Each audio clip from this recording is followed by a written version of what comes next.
ಇವತ್ತು ನಾಳೆ ಅವರಲ್ಲಿ ಸಮಸ್ಯೆ ಆದ್ರೆ ನೀವು ಹೋಗ್ಬೇಕಲ್ಲ. ಇವತ್ತು ನೋಡ್ರಿ, ಅವರು ಜಮೀನುಗಳನ್ನು ಕಳ್ಕೊಂಡು ಇವತ್ತೇನಾದ್ರೆ ಈ ಭಾಗದಲ್ಲಿ 5-6 ಜಿಲ್ಲೆಗಳು ಇವತ್ತು ನೀರು ಕೊಡುವಂತ ಗುಣ ಬಿಜಾಪುರ ಜಿಲ್ಲೆಯವ್ರಿಗದ. ಇವತ್ತು ಸಾವಿರಾರು ಎಕರೆ ಇವತ್ತು ಜಮೀನು ಕಳ್ಕೊಂಡ್ರ ಇವತ್ತೊಂದು ಆಲಮಟ್ಟಿ ಜಲಾಶಯ ಕಟ್ಟಡ ನಿರ್ಮಾಣ ಆಗಿರಪ್ಪ ಅಂತಂದ್ರ ಹಲವಾರು ಜಮೀನು ಹೋಗಿ ನಾವು ಇವತ್ತು. ಯಾಕ ಈ ಭಾಗದಲ್ಲಿ ನೀರಾವರಿ ಪ್ರದೇಶ ಆಗ್ಬೇಕು, ಈ ಭಾಗದಲ್ಲಿ ರೈತರು ಉದ್ಧಾರ ಆಗ್ಬೇಕು. ಯಾಕಂದ್ರೆ ನಾನು ಜಮೀನು ಕೊಡಲ್ಲಪ್ಪ, ನಾನ್ಯಾಕೆ ಕೊಡಲಿ, ನಾನು ಭೂಮಿ ಕಳ್ಕೊಂಡು ನಿಮ್ಗೆ ಯಾಕೆ ನೀರು ಕೊಡಮ್ಮಂತೇಳಿ. ಆದ್ರೂ ಕೂಡ ಇವತ್ತಿಗೆ ಅವರು 1000 ಅಡಿ ಅಗದಿಗಿಸಿಂದ ಇವತ್ತ ನೀರನ್ನು ತೆಗೆದು ಇವತ್ತ ದೇಶಕ್ಕೆ ಇವತ್ತು ಹಲವಾರು ಹಣ್ಣುಗಳನ್ನು ಕೊಡ್ತಕ್ಕಂತ ಬಿಜಾಪುರ ಜಿಲ್ಲೆಯವ್ರಿಗೆ ನಾವು 3 ದಿನ ಕೆಲಸ ಮಾಡ್ಬೇಕು. ಎಷ್ಟು 3 ದಿನ ತನ ಯಾವುದೇ ಅದಕ್ಕೆ ಕ್ರಿಮಿನಾಶಕ ಹೊಡೆಯದ ರೀತಿ, ಅವಾಗ ಬೀಜಕ್ಕೆ ಬೀಟಿ ಅಂತಾರೆ. 3 ದಿನ ಆಗಿರಲ್ಲ 5 ಸಲ ಎಣ್ಣೆ ಹೊಡಿಸ್ಕೊಂತು. ಸರಿ, 1 ನಿಮಿಷ ಮಾತನಾಡ್ತಾರೆ, ನೀವು ಮಾತಾಡ್ತಾರೆ, ಕೇಳಿ ಪೂರ್ತಿ. ಎಲ್ಲಿ ಇಂಥ ವಿಚಾರಗಳು ಕಂಡು ಬಂದಲ್ಲಿ ನೀವು ಇಲಾಖೆ ಇಲ್ಲಿ ತನಕ ಯಾವುದೇ ಪ್ರಮಾಣ ಕೈಗೊಂಡಿಲ್ಲ. ಬೇರೆ ಬೇರೆ ಆಂಧ್ರ ಮತ್ತು ತೆಲಂಗಾಣಕ್ಕೆ ಇವತ್ತೇನಾದ ರೈತರು ಬೀಜ ತರಂತ ಪರಿಸ್ಥಿತಿ ಇವತ್ತು ಆಗ್ಲಕತ್ತದ. ತಾವು ಕಂಪನಿಗಳ ಜೊತೆ ಮೊದಲ ತಮ್ಮ ದೋಸ್ತಿಗಳು ಅಲ್ಲಿ ಮಾರಾಟ ಮಾಡ್ತಕ್ಕಂಥ ಅಂಗಡಿ ಮಾಲೀಕರ ದೋಸ್ತಿಗಳು ರೈತರ ಜೊತೆ, ರೈತರ ಪರವಾಗಿ ಕೆಲಸ ಮಾಡ್ತಕ್ಕಂಥ ಹೋರಾಟಗಾರರ ಜೊತೆಗೆ ತಾವೇನಾದ್ರು ಏನಲ್ಲಿ ರೈತರಿಗೆ ಬೇಕಾಗಿರ್ತಕ್ಕಂಥ ಎಲ್ಲ ಕೃಷಿ ಉಪಕರಣಗಳನ್ನು ಪೂರೈಸತಕ್ಕಂಥ ಕೆಲಸಕ್ಕೆ ತಾವು ಮುಂದಾಗಲಿ. ಸ್ಥಳೀಯವಾಗಿ ಏನಿವತ್ತು ಮುಂಗಾರು ಹಂಗಾಮಿ ಚಾಲುವಾಗಿದೆ, ಆ ರೈತರಿಗೆ ಬೇಕಾಗಿರ್ತಕ್ಕಂಥ ಉತ್ತಮ ಗುಣಮಟ್ಟದ ಬೀಜ ಇವತ್ತು ಬೀಜ ಸಿಗದೆ ಇವತ್ತು ಎಷ್ಟೋ ಜನ ತಮ್ಮ ಬೆಳೆಯನ್ನು ನುಕ್ಸಾನ ಮಾಡ್ಕೊಂಡು ಇವತ್ತು ಸಾಲಕ್ಕ ಸಿಲುಕೊಂಡು ಇವತ್ತು ರೈತರ ಆತ್ಮಹತ್ಯೆ ಆಗೋದು. ಇವತ್ತು ಗೊಬ್ಬರ ಮಾರಾಟ ಮಾಡ್ರಪ್ಪ ಅಂತೇಳಿ ನೀವು ಕೃಷಿ ಇಲಾಖೆಯಿಂದ ಲೈಸೆನ್ಸ್ ಕೊಟ್ರೆ ಒಂದು DAP ಜೊತೆ ಒಂದು ಯೂರಿಯಾ ಜೊತೆಗೆ ನ್ಯಾನೋ ಇವರೇ ಅದು ಗ್ರಾನುಲ್ಸ್ ಕೊಡ್ತಾರೆ. ತುಂಬಿರು ಕೂಡ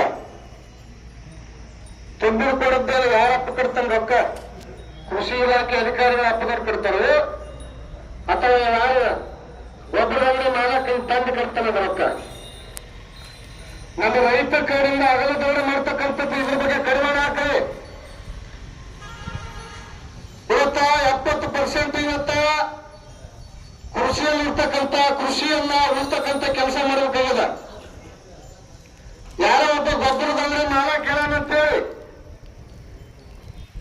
ಅಂತವ್ರ ಪರವಾಗಿ ಕೆಲಸ ಮಾಡೋದನ್ನ ಮೊದಲು ಇಲಾಖೆಗಳು ಬಿಡಬೇಕು. ಇವತ್ತು ಗ್ರಾನುಲ್ಸ್ ಮಾರಾಟ ಮಾಡಿದ್ರೆ ಅವ್ರ ಮೇಲೆ ಕ್ರಿಮಿನಲ್ ಕೇಸ್ ಮಾಡ್ರಿ. ಯಾರು ಒತ್ತಾಯದಿಂದ ಇವತ್ತ ಯಾರು ರೈತರು DAP ಕೇಳಿದ್ರೆ ಅವ್ರಿಗೆ DAPನೇ ಕೊಡ್ಬೇಕು. DAP ಜೊತೆಗೆ ಮಾತ್ರ ನೀವು ಬೇರೆದನ್ನು ಮಾರಾಟ ಮಾಡ್ಲಕ್ಕ ಅದಕ್ಕೆ ಅವಕಾಶ ಕೊಟ್ಟಾರೆ ಯಾರು? ರೈತರಿಗೆ ಕೃತಕ ಅಭಾವ ಸೃಷ್ಟಿ ಮಾಡಿ ಇವತ್ತೇನದ ಗ್ಲೈಫೋಸೇಟ್ ಸೀಡ್ಸ್ ಗಳನ್ನ ಇವತ್ತು ಮಾರಾಟ ಮಾಡ್ಲಕತ್ತಾರ. ಅಂತದಕ್ಕೆ ಕಡಿವಾಣ ಹಾಕೋದ್ ಕಲ್ಲರಿ. ಇವತ್ತು ಅರ್ಬಿಸೈಡ್ ಇವತ್ತು ಮಣ್ಣಿಗೆ ಸ್ಪ್ರೇ ಮಾಡಿ ಸಂಪೂರ್ಣವಾಗಿ ಇವತ್ತು ಮಣ್ಣಿನ ಎಲ್ಲ ಸಂಪೂರ್ಣ ಸೂಕ್ಷ್ಮ ಜೀವಾಣುಗಳು ಇವತ್ತು ಸತ್ತು ಹೋಗಕತ್ತಾವ. ಇದ್ರ ಬಗ್ಗೆ ಅವೇರ್ನೆಸ್ ಇಲ್ಲ. ಮಣ್ಣ ನಮ್ಮದು ಉಳಿದಪ್ಪ ಅಂತೇಳಿ ಮುಂದೆ ಏನು ಬಿತ್ತರು. ಇದ್ರ ಬಗ್ಗೆ ರೈತರಿಗೆ ಮನವರಿಕೆ ಮಾಡ್ರಿ, ಹಳ್ಳಿಗಳಲ್ಲಿ ಕಾರ್ಯಕ್ರಮ ಮಾಡ್ರಿ. ಏನ್ ಈ ಭಾಗದಲ್ಲಿ ಬೆಳತಕ್ಕಂಥ ತೊಗರಿ, ಹೆಸರು, ಉದ್ದು, ಹತ್ತಿ ಇನ್ನಿತರ ಹಲವಾರು ಬೆಳೆಗಳು ಇವತ್ತು ಬೆಳೀತಾರೆ. FID ಮೂಲಕ ನೀವು ಗೊಬ್ಬರ ಕೊಡಂಗಿತ್ತಂದ್ರ ಒಕ್ಕಲ್ತನ ನೀವೇ ಮಾಡ್ರಿ. ಎತ್ತುಗಳ ತಂದು ನಿಮ್ಮ ಇಲಾಖೆ ಕಟ್ಟುವತ್ತು ನೀವೇ ಕಾಯ್ರಿ. ನೀವೇ ಅವಕಾಶ ಸಹಕಾರ ಮಾಡಿರಲ್ಲ, ನಮ್ಮದೇನಾದ್ರು ಕೆಲಸ. ಇವತ್ತು ದನ ಕರುಗಳು ಇವತ್ತು ತಗೊಂಡು ಯಾಕೆ ಒಂದು ತಹಶೀಲ್ದಾರ್ ಕಚೇರಿ ಬಂದರಪ್ಪ ಅಂತಂದ್ರ ಮುಂದಿನ ದಿನಮಾನ ಗೊಬ್ಬರ ಸಿಗ್ತದೋ ಸಿಗೋದು ಅಂತಕ್ಕಂಥ ಆತಂಕದಲ್ಲಿರುವ ರೈತರು. ಇದರ ಬಗ್ಗೆ ಕೇಂದ್ರ ಸಚಿವರಾಗಿರ್ತಕ್ಕಂಥ ಶಿವರಾಜ್ ಚೌಹಾಣ್ ಸಿಂಗ್ ಅಲ್ರಿ, ಶಿವರಾಜ್ ಸಿಂಗ್ ಚೌಹಾಣ್ ಅವರು ಆತ ಅಲ್ಲಿ ಡೆಲ್ಲಿದಾಗ ಕುಂತು ಮಜಾ ಮಾಡಕತ್ತಾನ. ಕರ್ನಾಟಕದ ಬಗ್ಗೆ ಅವ್ರಿಗೆ ಏನು ಗೊತ್ತದ? ಇಲ್ಲಿರುವಂತ ಮುಂಗಾರು ಬಿತ್ತನೆ ಯಾವಾಗ ಆರಂಭ ಆಗ್ತದೆ ಅಂತ ಅವನಿಗೆ ಗೊತ್ತಿಲ್ಲ. ಚಲುವರಾಯ ಸ್ವಾಮಿ, ಆ ಚಲುವರಾಯ ಸ್ವಾಮಿ ಅಂತ ಬುದ್ಧಿನೇ ಇಲ್ಲ. ಒಂದು ದಿನನೂ ಕೂಡ ಇವತ್ತು ರೈತರ ಬಗ್ಗೆ ಮಾತಾಡ್ತಲ್ಲ.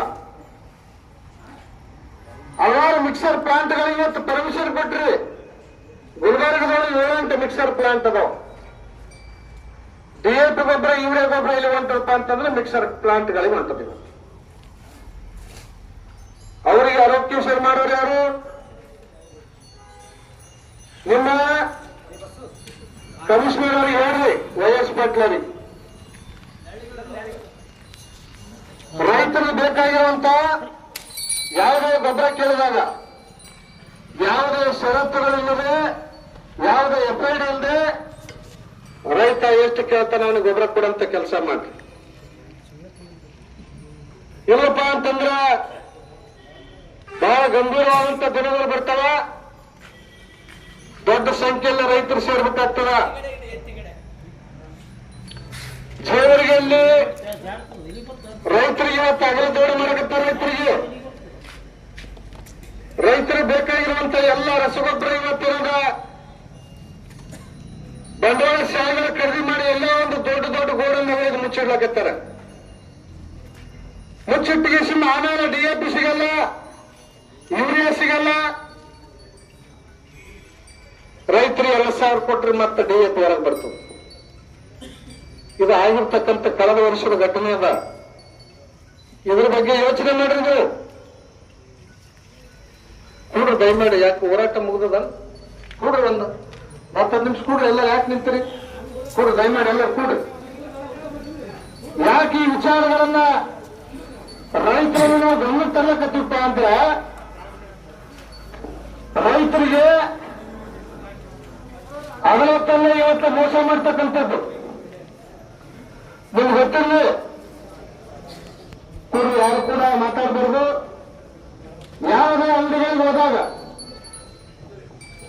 ಇವತ್ತು ಯಾರೇ ನಿಮಗೆ ಡಿಎಪಿ ಇಲ್ಲ, ಯೂರಿಯಾ ಇಲ್ಲ ಅಂತ ಹೇಳಿ ಯಾರಾದ್ರೂ ಹೇಳಿದ್ರಪ್ಪ ಅಂತಂದ್ರೆ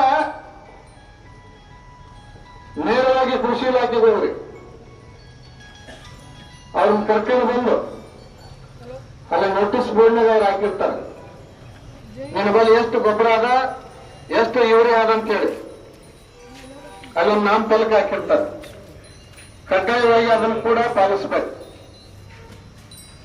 ಯಾರು ಡಿಎಪಿ ಜೊತೆಗೆ ನ್ಯಾನೋ ಯೂರಿಯಾ ತಗ, ಗ್ರಾನೂಲ್ಸ್ ತಗ, ಮತ್ತೊಂದು ತಗ ಅಂತೇಳಿ ಯಾರಾದ್ರೂ ಒತ್ತಾಯ ಮಾಡಿದ್ರಪ್ಪ ಅಂತಂದ್ರೆ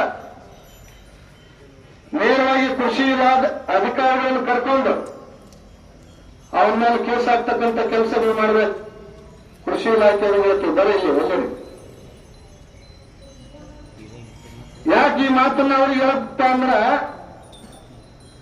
ನಿಮ್ಮ ಕರ್ತವ್ಯ ನೀವು ಮರೆತು ಬಿಟ್ರಿ. ಆಗಲೇ ಹೇಳಿದ್ರು ಸಿಬ್ಬಂದಿ ಇಲ್ಲ ಅಂತೇಳಿ. ಸಿಬ್ಬಂದಿ ಇಲ್ಲ ಅಂತಂದ್ರೆ ಮಳೆ